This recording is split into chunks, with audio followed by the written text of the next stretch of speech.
Baik. Selamat Om Swastiastu. Nggih. Dokter, pemerintah memutuskan kelompok pertama yang mendapat vaksin itu adalah untuk yang garda terdepan. Apakah ini sudah tepat, Dok? Iya, jadi tergantung vaksin mana yang akan di roll out ya, yang akan diedarkan oleh pemerintah. Kalau kita lihat yang sudah ready, yang sudah tiba pertama kali kan yang Sinovac ya, yang dari China. Nah, kalau kita lihat untuk vaksin dari Sinovac ini memang uji cobanya itu atau clinical trialnya melibatkan populasi kalau yang Indonesia 18-59 tahun. Meskipun di Brasil untuk vaksin yang sama juga diuji cobakan pada usia lanjut. Sebetulnya kalau ada bukti bahwa vaksin ini aman pada usia lanjut, prioritas pertama sebetulnya adalah usia lanjut ya. Usia lanjut kalau kita lihat di UK, karena vaksin yang dipakai adalah yang Pfizer, yang sudah memang aman pada usia lanjut, itu prioritas pertama dari usia yang 80 tahun ke atas, 75, 70 dan seterusnya. Nah, dalam hal vaksin yang akan diberikan nanti adalah yang Sinovac, dan pemerintah mungkin belum yakin apakah itu aman di usia di atas 60 tahun, maka pilihannya adalah pada kelompok yang di bawah 60 tahun. Dan itu harus diprioritaskan lagi siapa di kelompok tersebut yang didahulukan gitu ya. Didahulukan, sehingga yang pertama dianggap paling berisiko karena setiap hari berhadapan dengan pasien adalah para tenaga medis, itu yang pertama. Itu juga untuk mengantisipasi supaya kalau ada lonjakan kasus, sistem kesehatan kita tidak kolaps. Yang kedua tentu adalah profesi-profesi yang esensial, yang langsung berhadapan dengan masyarakat, seperti polisi, ya, kemudian yang memberikan layanan langsung dan sifatnya esensial, ya. Itu prioritasnya mungkin seperti itu. Ya, setelah itu baru kemudian kelompok-kelompok lain berdasarkan pertimbangan pemerintah setempat sesuai dengan kajian-kajian siapa yang harus didahulukan untuk itu. Ya, Dokter Adi, ini khusus di Bali sendiri kan seperti yang kita ketahui bersama bahwa selalu Bali mengandalkan pariwisata, dan tadi di informasi sebelumnya diharapkan pekerja pariwisata juga menjadi prioritas khususnya di Bali untuk mendapatkan vaksin terlebih dahulu karena sebagai garda terdepan untuk pariwisata di Bali. Bagaimana menurut Dokter Adi? Ya, saya kira dengan jumlah vaksin yang masih terbatas, ya, prioritas pertama tentu masih di tenaga kesehatan. Jika itu sudah terpenuhi, ya, kalau kita lihat dari data yang disampaikan di Bali sendiri, ya, kurang lebih itu nakesnya berkisar 25 ribuan kalau tidak salah, ya. Sedangkan jumlah penduduk yang usia 18-59 sekitar 2,7 juta. Kalau yang 25 ribu nakes ini sudah mendapatkan vaksinasi, tentu target berikutnya adalah pekerja-pekerja esensial yang saya sampaikan tadi. Nah, setelah itu mungkin bisa memprioritaskan sektor-sektor yang memiliki daya ungkit tinggi terhadap ekonomi.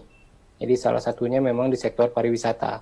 Karena kita tahu setelah sekian bulan pandemi, yang paling terdampak Bali adalah sektor pariwisata, dan itu memang sangat berpengaruh besar terhadap perekonomian, ya. Konstruksi yang paling tinggi ekonominya kan di Bali karena sektor pariwisata. Ya. Jadi saya kira itu pertimbangan yang make sense, ya, masuk akal untuk prioritas vaksin. Artinya ada harapan seperti itu tidak masalah, Dok, ya?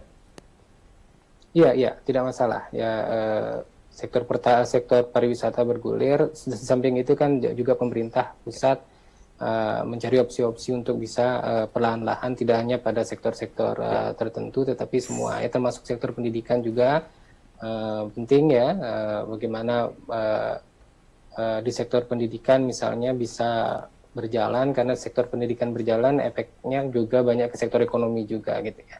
Jadi secara simultan nanti semua bisa mendapatkan vaksin ini. Artinya setelah garda depan tadi tenaga kesehatan, baru lanjut dengan sektor-sektor ekonomi tadi? Ya, betul sekali. Jadi di berbagai negara memang skenario-nya seperti itu. Jadi yang pertama adalah memberikan perlindungan kepada kelompok yang rentan. Jadi usia lanjut dan mereka dengan penyakit komorbid. Tetapi kalau kita lihat dari studi yang dilakukan, kelompok yang dengan komorbid kan dieksklusi, ya. Artinya kita tidak tahu keamanannya pada mereka. Kemudian yang di atas 60 tahun juga untuk studi yang vaksin yang akan kita gunakan di sini kan tidak terlalu kuat bukti-bukti ilmiahnya, sehingga memang pilihannya adalah pada kelompok yang 18-59 tahun, dan itu yang diprioritaskan pada kelompok itu adalah tenaga kesehatan.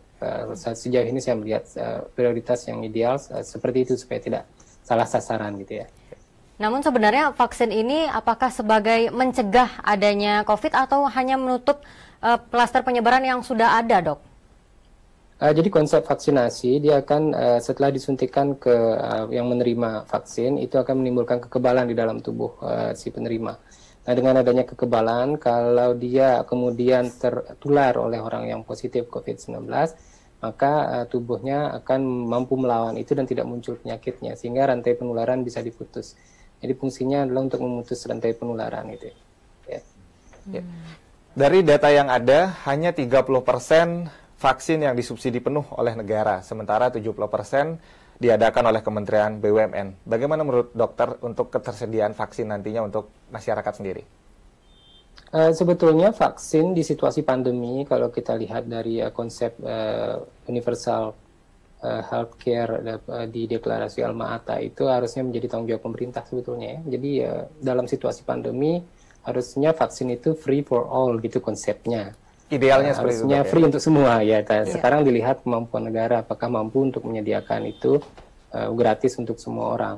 Karena wabah ini adalah tanggung jawab pemerintah gitu. Jadi bayangkan nanti kalau misalnya karena harus bayar orang tidak mau vaksin, kemudian cakupan vaksin tidak mencapai batas untuk terjadinya herd immunity atau kekebalan kelompok, kan lama lagi pandeminya.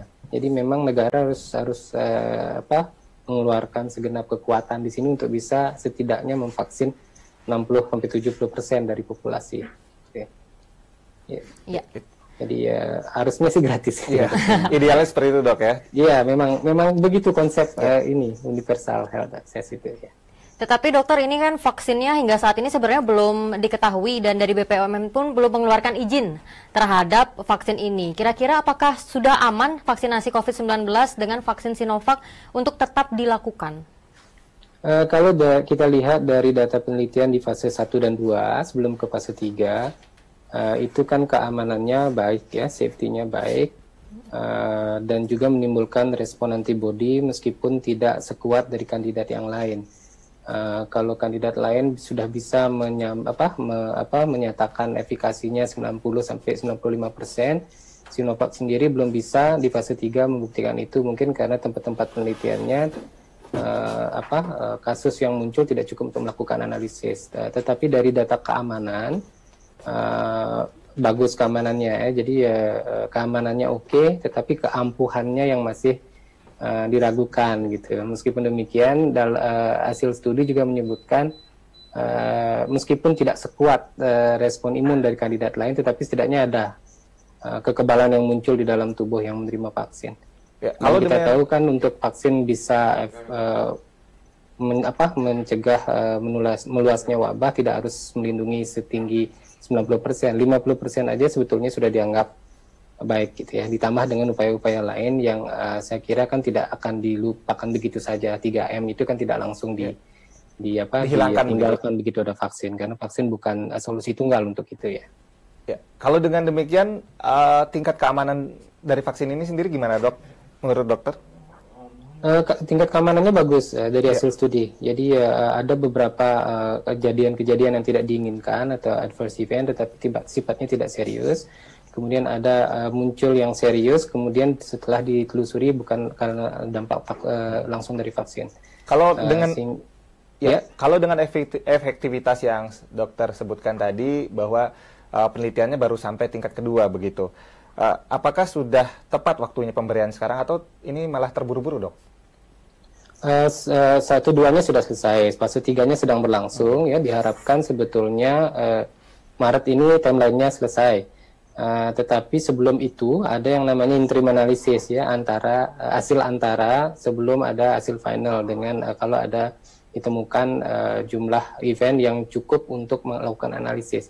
Nah, begitu ada hasil antara, karena ini kan meskipun penelitiannya di Indonesia hanya melibatkan 1000 berapa gitu ya, tidak puluhan ribu seperti kandidat yang lain, tetapi kalau dikumulatifkan dengan partisipan di negara-negara lain seperti Brasil dan yang lainnya kan jumlah jumlah partisipannya juga hampir puluhan ribu semua, 30.000, 40.000. Sehingga kalau nanti dihitung untuk interim analisisnya, kalau menunjukkan efikasi yang baik, setidaknya minimal 50%, maka itu harus direview dulu oleh Badan POM. Jadi Badan POM mengeluarkan dulu yang namanya Emergency Use Authorization, jadi penggunaan darurat.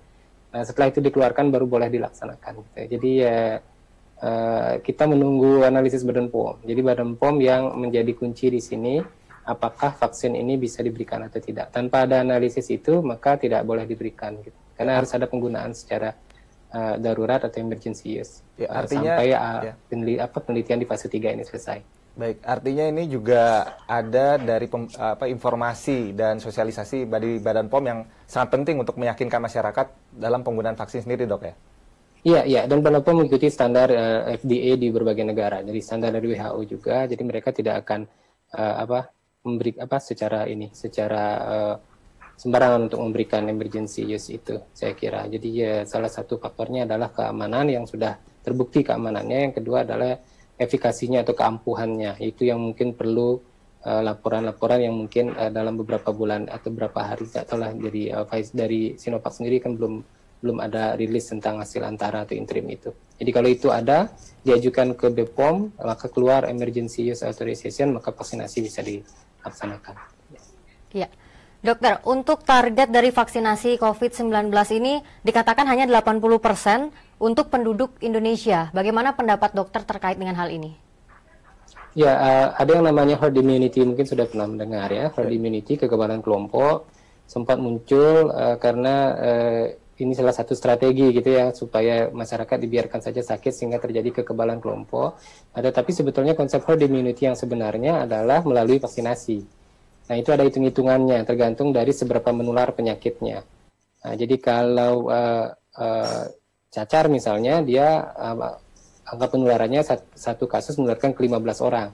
Nah, itu perlu 95% penduduk yang mendapatkan vaksin supaya masyarakat terlindungi. Nah, kalau COVID-19 ini, rate penularannya atau angka reproduksi dasarnya itu diperkirakan 2-3.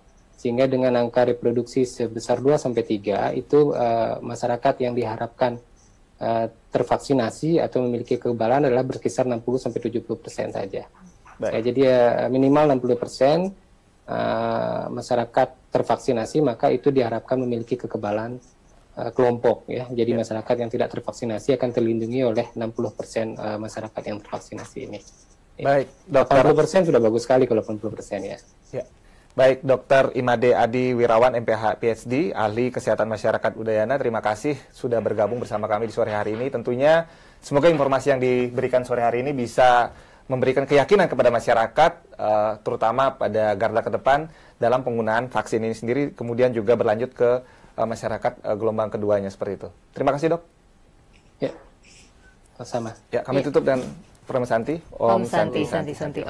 Ya, saudara, kita beralih ke info